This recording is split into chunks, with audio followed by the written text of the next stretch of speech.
नमस्कार, दोपहर के 1 बज रहे हैं। वक्त हो चला है अपना बिहार का। मैं हूं शुभम मिश्रा आपके साथ। बुलेटिन की शुरुआत बड़ी खबर के साथ करेंगे। पटना से बड़ी खबर आ रही है। जेडीयू ऑफिस में हुई हाई लेवल की मीटिंग, प्रवक्ताओं की हाई लेवल मीटिंग हुई है, बैठक हुई है। विधानसभा चुनाव को लेकर रणनीति बनाई गई। बैठक में कई अहम फैसले लिए गए हैं। इस वक्त की बड़ी खबर आपको बता रहे हैं। बैठक में अहम फैसले लिए गए हैं। 6 और 7 मई को कार्यशाला का आयोजन, बोध गया में कार्यशाला का आयोजन। वर्तमान राजनीतिक परिस्थितियों में पार्टी का स्टैंड कैसे प्रवक्ताओं को रखना है, इस पर भी चिंतन होगा। पार्टी के राष्ट्रीय कार्यकारी अध्यक्ष संजय झा, पार्टी के प्रदेश अध्यक्ष सहित तमाम नेता मौके पर मौजूद रहेंगे। बड़ी खबर आपको बता रहे हैं। आगामी विधानसभा चुनाव को लेकर लगातार युद्ध स्तर पर पार्टियों की तरफ से बैठकों का दौर जारी है और इस बैठक में विधानसभा चुनाव को लेकर रणनीति लगातार बनाई जा रही है और इसी रणनीति के तहत बैठक में अहम फैसले लिए गए हैं। 6 और 7 मई को कार्यशाला का आयोजन किया जाएगा और बोध गया में इस कार्यशाला का आयोजन होगा, जहां वर्तमान राजनीतिक परिस्थितियों में पार्टी का स्टैंड प्रवक्ताओं को कैसे रखना है, इस पर चिंतन मंथन किया जाएगा। पार्टी के राष्ट्रीय कार्यकारी अध्यक्ष संजय झा, पार्टी के प्रदेश अध्यक्ष सहित तमाम दिग्गज नेता इस बैठक में मौजूद रहेंगे। इस वक्त हमारे साथ मौजूद हैं जेडीयू के मुख्य प्रवक्ता नीरज कुमार। नीरज जी, आज जेडीयू दफ्तर में एक महत्वपूर्ण बैठक हुई, उसमें किस मुद्दे पर बैठक हुई थी? कि ये हमारी आंतरिक संगठनात्मक बैठक थी। हमारी पार्टी के प्रवक्ता और मीडिया सेल के साथियों का एक 2 दिवसीय कार्यशाला बोध गया में आयोजित है, तो उसके प्रबंधन के संबंध में, उसके जो विभिन्न सत्र होंगे उस संदर्भ में, समसामयिक जो विषय है उस संबंध में इस पर विस्तार से चर्चा हुई।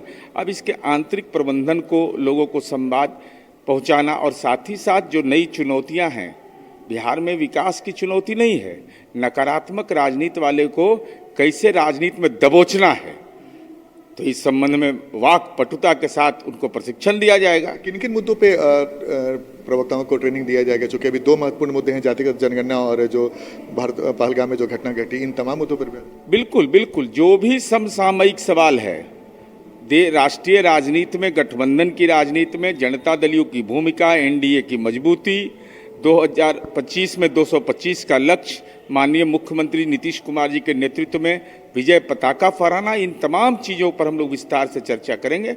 अब तो उसके विभिन्न ये कालखंड में कौन इसके वक्ता होंगे, कैसे, और ट्रेनिंग प्रोग्राम पूरे तौर पर हमारी पार्टी का आंतरिक किया होगा। इसमें कौन कौन लोग शामिल हो रहे हैं? अब देखिए, इस संबंध में तो अभी जो जानकारी मिली है कि राष्ट्रीय कार्यकारी अध्यक्ष माननीय संजय झा जी, माननीय प्रदेश अध्यक्ष उमेश कुशवाहा जी सहित जो पूरे बिहार के हमारे कार्यकर्ता होंगे। इसमें इन तमाम मुद्दों पर ट्रेनिंग दिया जाएगा। बिल्कुल। तो ये था हमारे साथ जेडीयू के मुख्य प्रवक्ता नीरज कुमार। आनंद अमृतराज, न्यूज 18 नेटवर्क, पटना। और इसी बीच राजधानी पटना से एक बड़ी खबर का रुख कर लेते हैं। कल महागठबंधन की अहम बैठक होनी है। कल सुबह 10:30 बजे मीटिंग होगी और दीघा रिजॉर्ट में इस मीटिंग को रखा गया है। आरजेडी, कांग्रेस, माले और वीआईपी के नेता मौके पर मौजूद रहेंगे।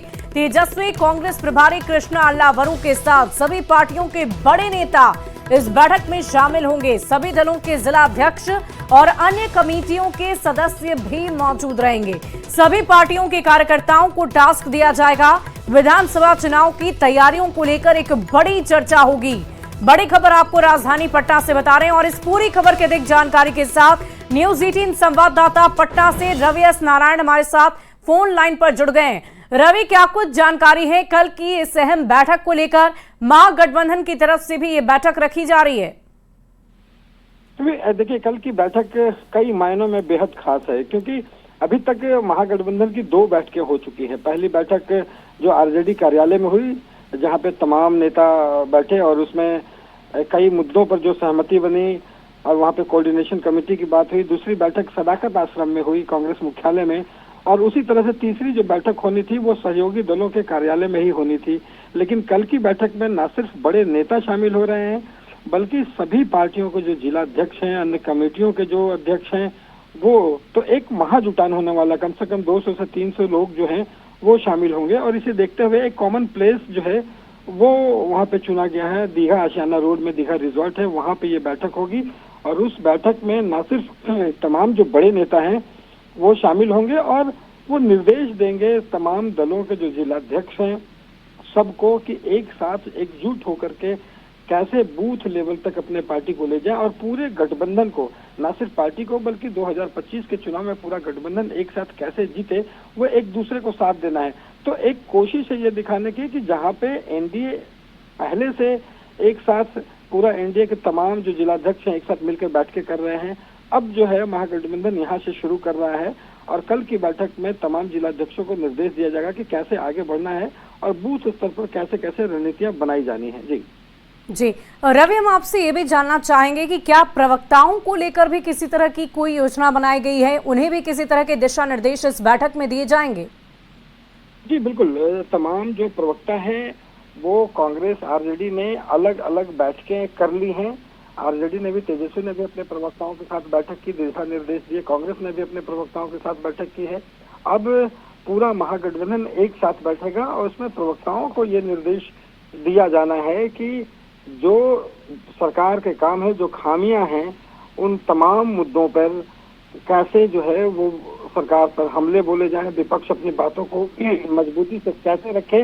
तो उन प्रवक्ताओं को भी रवि, हम आपसे ये भी जानना चाहेंगे कि क्या सीटों को लेकर भी कोई मंथन किया जा सकता है, क्योंकि पहले से ही इसकी चर्चा लगातार हो रही है कि महागठबंधन में सीटों को लेकर बात नहीं बन पा रही है, चर्चाओं का दौर लगातार जारी है। बिल्कुल, सबसे जो महत्वपूर्ण सवाल यही है कि गठबंधन में सीटों को लेकर के जो अपने अपने दावे हैं वो महागठबंधन के लिए सबसे मुश्किल है और इसी को सॉल्व करना सबसे जो कठिन है। लेकिन कल जो बैठक होने वाली है, जिस ढंग से बड़ी बैठक बुलाई गई है तमाम जिलाध्यक्षों की, वहां पर माना जा रहा है कि जिलाध्यक्षों को दिशा निर्देश दिया जाएगा। वाकई रवि, देखने वाली बात होगी कि ये बड़ी चुनौती है महागठबंधन में सीटों के बंटवारे को लेकर और इसे कैसे सॉल्व किया जाएगा, इसे कैसे संभाला जाएगा, ये भी देखने वाली बात होगी। बहुत बहुत शुक्रिया आपका। बढ़ते आगे, चुनाव को लेकर एक्शन में बिहार कांग्रेस भी नजर आ रहा है। चुनाव को लेकर बड़ी रणनीति तैयार की जा रही है। कृष्णा अल्लावरू का जिला अध्यक्षों को निर्देश, जल्द से जल्द जिला कमेटी बनाने के निर्देश दिए गए, बूथ स्तर तक कमेटी बनाने के निर्देश दिए गए और हर 15 दिन पर जिला अध्यक्षों के काम की समीक्षा की जाएगी। सभी जिला अध्यक्षों का रिव्यू होगा और सभी जिला अध्यक्षों को वार रूम से जोड़ा जाएगा। तो इस वक्त की बड़ी खबर आपको बता रहे हैं, चुनाव को लेकर एक्शन में कांग्रेस नजर आ रही है। लगातार तैयारियां की जा रही है, प्लानिंग की जा रही है, रणनीति के तहत एक्शन भी लिया जा रहा है और चुनाव को लेकर बड़ी रणनीति कांग्रेस की तरफ से तैयार की गई है। और इधर कांग्रेस प्रभारी कृष्णा अल्लावरू के निर्देश पर बीजेपी ने तंज कस दिया है। बीजेपी प्रवक्ता नीरज कुमार ने कहा है कि महागठबंधन में अंतर्कलह है, जिस पर आरजेडी प्रवक्ता मृत्युंजय तिवारी ने भी पलटवार किया। क्या कह रहे हैं आपको सुनवाते हैं। राजनीतिक दल के नेता को ये अधिकार है कि वो अपने पार्टी के संगठन के मजबूती के लिए काम करे, रणनीति बनाए। कांग्रेस पार्टी अगर मजबूत होती है तो इसका लाभ गठबंधन को मिलेगा।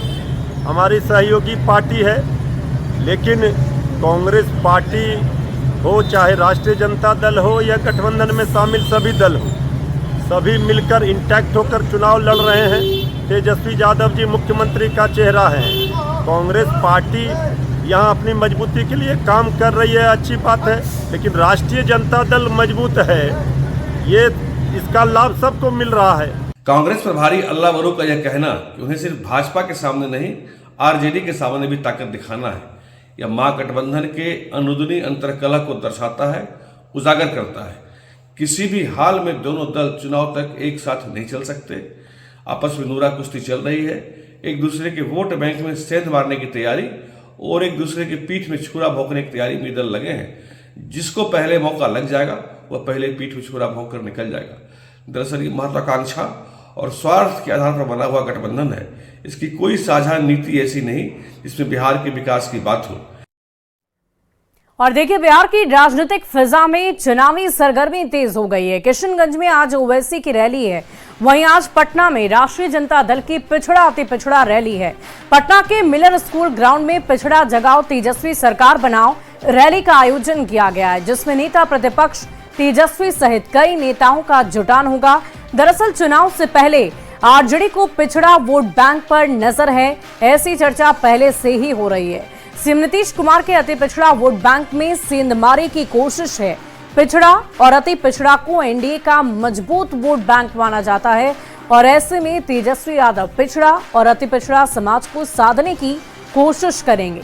रैली के जरिए पिछड़ा और अति पिछड़ा समुदाय को एकजुट करना ही एकमात्र मकसद है। और देखिए, तेजस्वी की अति पिछड़ा और पिछड़ा रैली पर एनडीए नेताओं ने जोरदार हमला बोला है। जेडीयू ने तेजस्वी को चुनौती दी कि वो आज पिछड़ा समाज से मुख्यमंत्री उम्मीदवार की घोषणा करें, जबकि महागठबंधन ने एनडीए को घेरा है। अति पिछड़ा समाज के साथ न्याय किया, जो अति पिछड़ा समाज को सम्मान दिया, उसके अधिकारों को कहीं ना कहीं केंद्र की सरकार और भारतीय जनता पार्टी के नेतृत्व वाली एनडीए सरकार रोकने का काम किया। अगर 65% बढ़े हुए आरक्षण व्यवस्था को 9वीं अनुसूची में शामिल कर लिया गया होता तो आज 25% आरक्षण व्यवस्था का लाभ अति पिछड़ा समाज उठा रहे होते। बिहार के सभी जाति धर्म के लोग, चाहे पिछड़ा हो, अति पिछड़ा हो, वंचित समाज के लोगों, चाहे मुख्य धारा के लोग, जनरल समाज के लोगों, सभी लोग इंडिया गठबंधन की तरफ उम्मीद लगाए हुए हैं, क्योंकि डबल इंजन की सरकार के जुमलेबाजी से वो थक गए। वो जानते हैं कि एनडीए के लोग सिर्फ सत्ता में इसलिए बने हुए हैं कि कंबल ओढ़ के मलाई खाना है, उनके जनहित जन कल्याण से कुछ लेना देना नहीं है। तेजस्वी यादव के माता पिता के राज में अति पिछड़ा को पंचायतों में और नगर निकायों में आरक्षण नहीं दिया गया और आज अति पिछड़ा के हितैषी बनने का ढोंग कर रहे हैं। अगर अति पिछड़ा से इतना ही प्रेम है तेजस्वी यादव को, तो आज अति पिछड़ा सम्मेलन में अगले मुख्यमंत्री के रूप में राजद से अति पिछड़ा समुदाय का कोई व्यक्ति होगा। इस बात की घोषणा आज तेजस्वी यादव को अति पिछड़ा सम्मेलन में करने की मेरी चुनौती है। माननीय मुख्यमंत्री नीतीश कुमार जी अति पिछड़ों के हक हकूक के लिए, हर एक सम्मान के लिए रात दिन लगे रहते हैं। अति पिछड़ों को आवाज देने का काम किया है और आपने अति पिछड़ों का श्री तेजस्वी यादव जी आवाज छीनने का काम किया है। एनडीए अति पिछड़ों के लिए रात दिन लगा रहता है, उसके सम्मान देने के लिए काम करता है, रोजगार देने के लिए काम करता है और आप जो है उसके रोजगार को छीनने का काम किया है।